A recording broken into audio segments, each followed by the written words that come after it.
Hi and welcome. I'm Michelle Vandepass with Purpose and Profit, and I'm here today with my friend and outstanding podcast coach, Doug Foresta, and he is going to give us some real great tips on how to be a rocking podcast guest.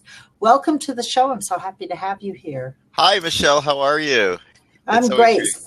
So one of the things I notice for myself and everybody is when you're a podcast guest, sometimes you talk and talk and talk. And as a host, sometimes I have to interrupt. And as a guest, sometimes I ramble. Tell me what the hint is. How can you know when to stop? Well, one thing is I think we get nervous. I think people get nervous and they just go on. I'm going to give you one thing that drives me crazy. And I've done almost 1,000 interviews, and I was doing one yesterday, and I may give the person some feedback because he said at the end, I just started doing these, and I realized that because we did a 20-minute interview and he hadn't provided any value in the entire interview. Like, I don't really know that I can release it because he kept saying, I would ask a question, he'd say, well, in my program and in my this, I teach how to do this. That is useless. You've now given the host a useless podcast, and it wasn't intentional. I know it wasn't intentional, but I think what it is to really, we need to be mindful of what are you saying? What is the golden nugget that people are going to take away? And it's got to be a back and forth with the host as well. Mm-hmm, mm-hmm. And so how do you come up with a golden nugget? And should there be a nugget every 5 minutes, one nugget per 30 minutes? Okay, so here's what I think. If you have a 20 or 30 minute podcast, right?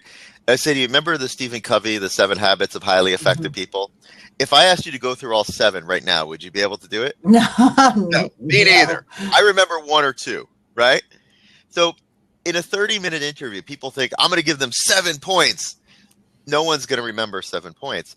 Do 2 or 3 points, right? 2 or 3 things that give them your best stuff, 2 or 3 points, and then tell a story that illustrates those points. That I think is a good strategy. Okay, so if you're going to come up with 2 or 3 points here in our next 30 minutes, you got it. I will right? take my own advice. Right. So let's structure this to really help people understand how to be a good podcast guest and a good host. So do you now give me the 3 nuggets right now? Do you give them as part of a story over 30 minutes? Tell me how we actually structure it. Sure. Well, I'll tell you right now up front what I think are 3 really important things for being a great guest, and then we can go deeper into them. So okay, great. The first one is what I was starting to talk about, that you've got to, don't send people somewhere else to get the information. Like, give them the actual points give them your best stuff. People, that's the way I'd put it. Give them your best stuff. Don't worry about holding back, because that energy is it's really going to hold you back. The other one is definitely about using stories. And then the third one is connecting emotionally with the listener. So those would be the 3 that I would say. And then we can go into them, and hopefully this will give, value to your people. Yeah, absolutely. And so the first thing is don't hold back, give value. That's what you're doing now. You're actually giving 3 points. So because if you said to me, okay, so Doug, give me the 3 points, and I go, well, Michelle, in my program, which is awesome, by the way. Right, but how annoying would that be? How annoying would that be, right? I mean, how annoying would it be to you, and how annoying would it be to the person listening right now, going, "Oh, come on, just give me the points." So it's much more important. Give your best stuff. Give your best stuff, and give it freely, and give it generously. And trust that if people want to work with you, they'll work with you. But you've got to give them a reason to. You've got to give them something. You've got to make people. Here's the thing. No one's going to go check out your website. No one's going to go care about anything you do unless you perform brain surgery in a podcast episode. In other words, people go, oh my gosh, I never thought of it that way. Or you did something. You helped me create some transformation. Then people will go, okay, now I got to see what Doug's about. Right. So how do you give that and wrap it into a story? That's been my challenge still. Sure. How do you come up with a story? And do you have to craft it? Like, should you go away for a weekend and work on your signature story like they tell public speakers to do? I think you should have you should have origin. There's different kinds of stories, right? There's an origin story, which is like, why do you do this work? I think we should have that well crafted, because I can pretty much, people will ask me all the time, so Doug, how did you get started doing this, right? And if I just say, well, in 2009, I started working on Blog Talk Radio. No, the question is that I need to craft, and it's about like, why is this important to you? Who the heck are you? Why do you do this? Why is this important to you? That story should be really well crafted. But part of it is just understanding story structure. And I may have said this to you before, Michelle, but a big part of once you understand how to tell a story and the underlying structure of story, it's really about the positive and negative charge. So it's learning how to start on one emotional charge and end on another. So you could take anything and make it a short story. The idea is, let's say, for example, it could be anything as short as like a short story would be, here's a positive to negative charge. I was able to get Deepak Chopra, I'm making this up. I was able to get Deepak Chopra on my podcast, and I was so excited, and just as we were about to talk, the electricity cut out and I lost my internet. Right. So you could feel that, right? You're like, oh, what happened next? And then I might reverse the charge again. Right. But fortunately, and I ran over to my neighbor's house and I said, oh, my God, I've got Deepak Chopra on. I need your help. And they said, well, I've got a generator in the backyard. So we plugged into the generator, and here I am. I'm in my backyard, in the bushes, interviewing Deepak Chopra on my podcast. So I've gone from positive to negative to positive. Right. And usually you want to end a story on a positive note. So I see online a lot of internet marketers talk about 3 years ago, I'd hit rock bottom. I didn't have any clients. My life fell apart. And 3 years later, I'm making $27 million a year and working 3 hours a week and live part-time in Hawaii, part-time in Fiji or whatever, right? You hear that. So that it's sort of clicking in my head here, because that's, I guess, is what the marketing that's what they're doing. Right. What's missing from that, though, I think, is the other piece about it is that in order to make something more believable, I think another thing that really is helpful, and I didn't make this up. I forget who told me this, but revealing a flaw. So if I said to you, like, I used to be afraid of speaking, but now I no longer, now I can go to the White House and, give a speech from the Oval Office, and it wouldn't even. Well, the problem with that is that distances us, because you're going to say, well, good for you. Like, that's a story that's not going to come back and connect. That's part of the third part about connecting. I was just going to say that. Right. Yeah. Here's your third nugget. Right. So you could tell a story where people go, wow, that's a really great story. Very interesting. Good for you. But it doesn't emotionally connect. So I think what's missing in those stories, I think we've seen a lot of them. I used to be broke and living in a shoebox, and now, now look at my home. The problem with that is that it's too perfect and it's too wrapped up in a bow. And so revealing a flaw makes it, you can still have the emotional charge, especially if you're talking about yourself, that you can, revealing a flaw is like, one of the things, for example, I'll say is, I always say to people, like, should I podcast, right? And I say, well, let me tell you something. If you can't pay your mortgage next month, and you say to yourself, oh my gosh, I can't pay my mortgage next month, I better start a podcast, that's a really bad idea.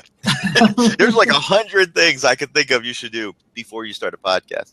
So number one, what does that do, right? It gives more credibility to what I'm about to say, because when something's too perfect, it sounds too good to be true. In the example for the entrepreneur thing, what you could do is you could say, I was living in a shoebox, I made $27 million. And let me tell you something. I still have a lot of the fears and doubts that I had when I was living in a shoebox. What I found was it didn't make my life perfect. It didn't solve every problem, right? But boy, here's some of the things I love doing with my life.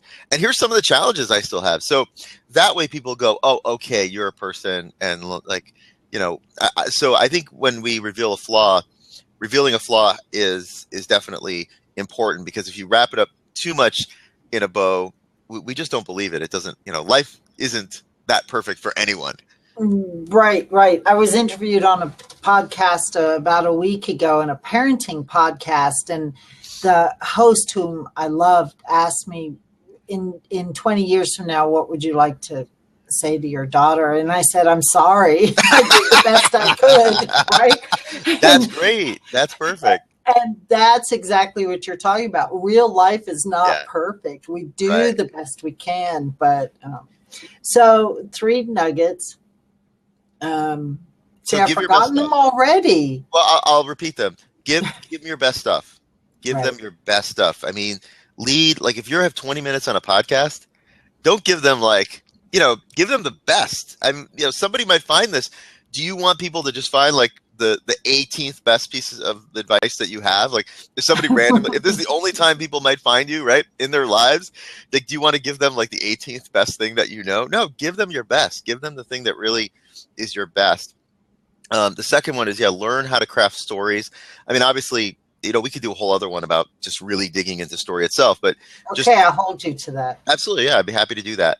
Right. But the idea of learning how to craft a story, having a beginning, middle, end, and a payoff, and then the third part is, making that emotional connection. And so the emotional connection is really about, I think people forget, it's like you and I are talking, right? But there's a third person in the room, which is the listener or the viewer.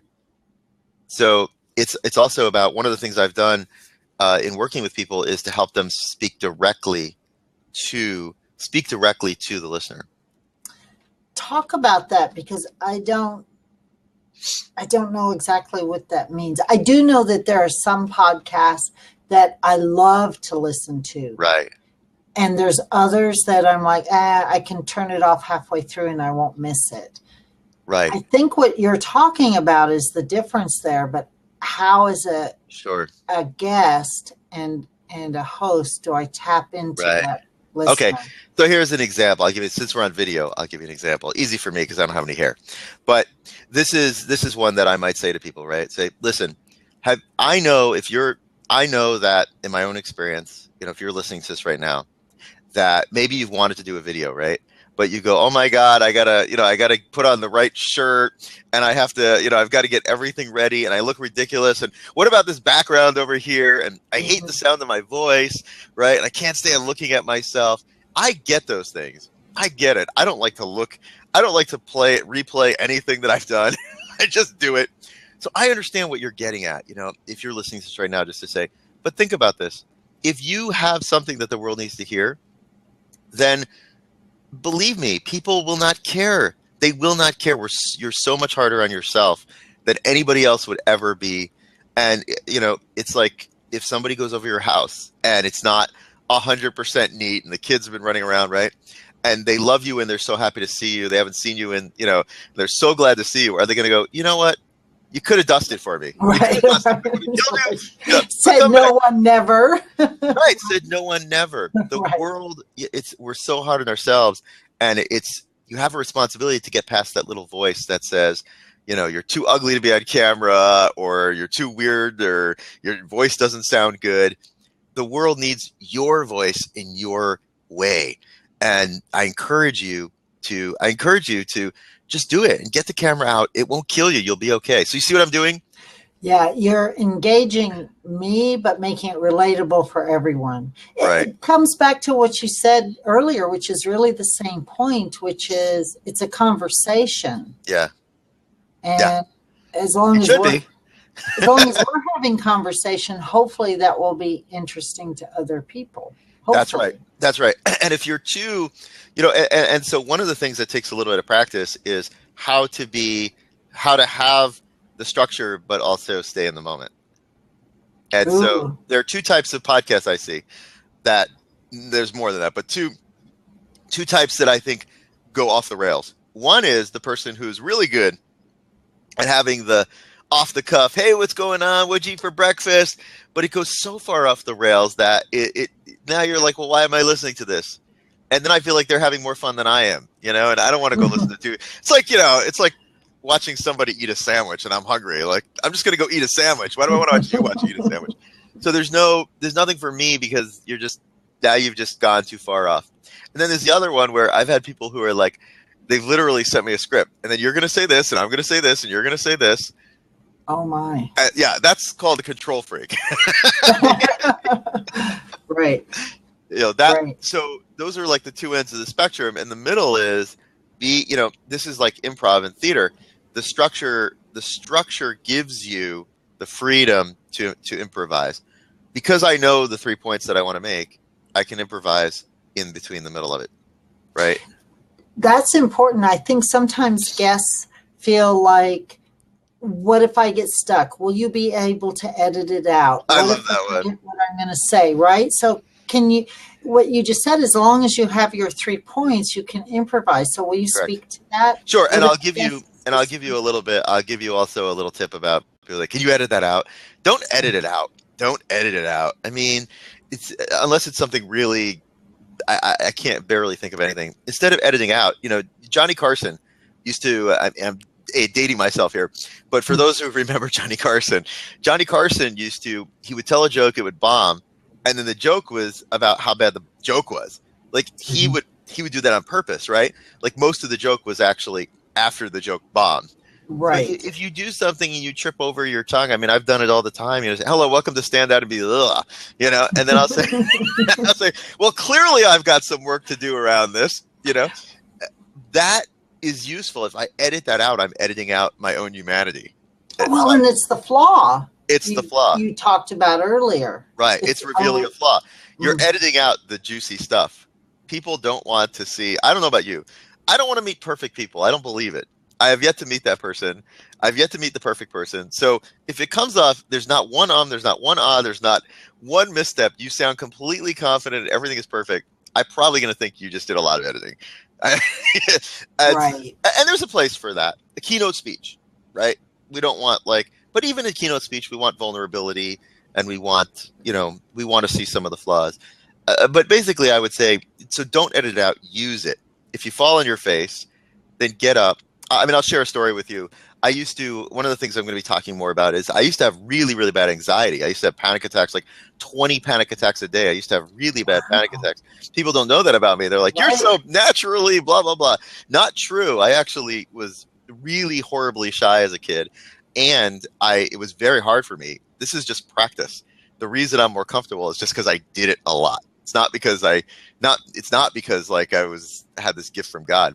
So I remember at one point I was asked to do a presentation about anxiety because I'm a therapist too. And I thought, oh my God, what if I'm speaking and I have a panic attack? Well, and of course I'm talking about anxiety. So now it's going to make me think about anxiety, right?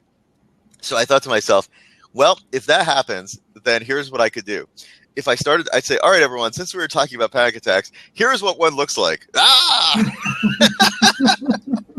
And so that seemed so funny to me, but it also seemed real. Like, yeah, I could totally do that, right? Like, I could use that. And no one would know the difference. They'd be like, oh, he's demonstrating a panic attack for us. What a genius. So, there's nothing that can happen. Like, once you realize that you can use whatever it is. If you're terrified, use it. If you're super happy, use it. If you're having a hard time, use it. You can always, any feeling that you have, you can use in the moment. Then it becomes less scary because you're not fighting. You're not trying to fight what is. I love that. I know that in the middle of a podcast and even in the middle of a sentence, I've said, oh my gosh, I forgot what I was going to say. We asked that question again, right? Because sometimes just in the moment I go off on a tangent. What happens? Think about it. Then people go, oh my God, I do that all the time too. Right. And then it connects them to you. Yeah. Good. So we have a few more minutes here, and I want to just ask you, what are the biggest mistakes you find guests make? One is that they just ramble, and I have to just interrupt. So give me a few of your favorites or unfavorites. I really think it's the biggest one. If I had to say number one is not giving your best stuff. Right. I think people really hold back. I think number two is not being present. Not being present. I think people make a mistake that they're so attached to the outcome. I want to be good, right? But if you would you rather have a surgeon? I know I'm using this crazy analogy, but let's say you had a surgeon. He's like, oh my God, I just want you to live, Michelle. I don't know what I do with myself. I just need this to go well. Or would you want a surgeon who's like, I'm in the moment. I've done this 100 times. I'm just going to be right here. Like whatever happens, I'm going to, you know, would you want someone who's that attached to the outcome? So people are too attached to being good instead Got of it. being present. If you're Mm-hmm. present, you'll be good. Mm-hmm. If you Oh, worry about being good, yeah, I need to write that down. That's tweetable. yeah, if you're If present, you're you'll be good, present, you'll be good. right? And if you focus on being good, you're not going to be present.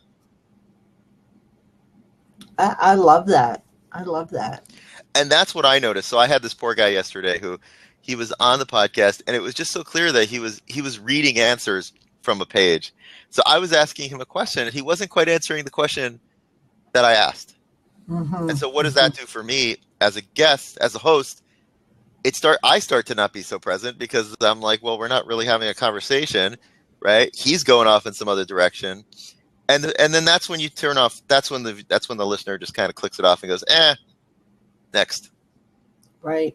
Tell me how important it is to have all the right technology. Do you have to have the right microphone, the right headset, the right webcam, the right Skype name, the right? Oh, you're getting loads of hearts here. I know. Thank you so much, Hatran. Thank you. Yeah. So I would say that you definitely want to have it clear enough. You want it to be clear enough, but to be honest, I'd rather see somebody like use a landline and be present than be on Heil 40, $700 microphone and read off a page. It's not about the technology. Yes, you want to be clear enough. Like, don't use a cell phone, but if you, for example, if they offer you the opportunity to be on a landline, that's fine. Right? That's fine. It's just as long as it's clear and you can get your voice across. Now, it's better if you can use even like what I have on now, simple, I have the Logitech H390 headset on. It's just $20. It's a $20 headset. So I have a million things. I've got Snowball here, and I've got a Yeti, and I've got another headset. I've got, but honestly, it's not about that. It really is more about. I think like the giving your best stuff and being present is much more important than what kind of microphone you're on. As long as this is what I say: get the sound good enough so that nobody's thinking about the sound. Right. Sure. Yeah. That would be my thought. Nice. Yeah. Nice. Okay. A couple of last thoughts. Sure. I know that you've helped thousands of people, I think, by now, launch podcasts, write stories, get their voice out. And you're now starting to explore Blab. Yes. Platform that I am right now. Tell me where you see the future of podcasting versus platforms like video platforms like Blab. Is there room for both? Do you think podcasting is still going to be in the forefront? Just what are look in your crystal ball and give us your future. Well, I've been thinking about this a lot, and I'm really excited about Blab. And I just wanted to say, too, it's funny because I have helped thousands of people, but I'm just starting. You've probably seen some stuff on Facebook that I posted. Like, I'm really just starting to share more of my own stuff about there's so much that people don't know about me that I haven't shared. So I'm working on, you're getting some hearts there, too. I am. Let me give you some hearts. You need some hearts. So this is where I'm heading. Mm-hmm. This is what I'm thinking is that I'm going to incorporate Blab as part of the total package of what I do with people. And this is my own personal thought. Blab, let me know if I'm anywhere near. I could be totally wrong, but this is my thought. They bought PodClear. Right. Why did they buy PodClear? What I think they're going to do, and at the end of this, you get a one-click upload to YouTube, but you also get the MP3 audio, right? Mm-hmm. What I'm thinking is that, and again, the only issue I see with this is that some people have a hard time getting on Blab still, just because of Google Chrome, not because of Blab, but just because people have a hard time with video. So just if I can, if people look at the title right now, it's like Be a Rocking Podcast /2. Yeah. Because it was the third try we had, right? To actually we're getting there. We're getting there. Hey, we got on here. Yeah. But this is where I'm excited about is what I see is I think streaming video, what I see happening is that a massive opportunity, which is you and I can have a conversation like this. This becomes a one-click upload to YouTube. it becomes a embed. You can embed this on your website, which I've seen that you've done, right? You can share it on Facebook. You can share it on Twitter. Then the audio goes to iTunes, goes to Stitcher. It becomes an audio podcast. And not every episode, like, doesn't have to be necessarily. So maybe every 4 or 5 of these, one of them becomes an audio podcast episode. So you're getting video podcast, live video streaming. You're getting audio podcasting. You could even do video podcasting if you wanted, but what I'm thinking is that eventually Blab will they'll create RSS feeds, and you'll be able to, it'll actually automatically, you'll be able to connect your Blab to iTunes and Stitcher so that it'll become additional, like, basically you'll be able to do your podcast right from Blab. That's what I'm thinking. So that's going to be massive. I mean, this platform you'll be able to do everything right from this platform. We're probably going to start seeing ads pop up right at the bottom. Yeah, I think you can take probably out of that. Yeah, right, you can take probably. And then we'll be buying our upgraded ad-free version. And it'll be worth it, to be honest. It will be worth it. Absolutely. Yeah. I'd buy it now. Yeah. Shouldn't say that too loud, Blab. I know, exactly. Right. But, sometimes it is really worth it to get the upgraded version of things. Yeah. Doug, thank you so much. Thank you, I really appreciate all this great content. The 3 tips again, let's see if I can remember them. I think give your best stuff up front. Don't hold back. Put it in and around a story. Craft your story and connect. That's right. Listen. Be part of humanity, right? That's right. Good. Thank you, Doug. Thank you. As always. All right. Bye, everyone.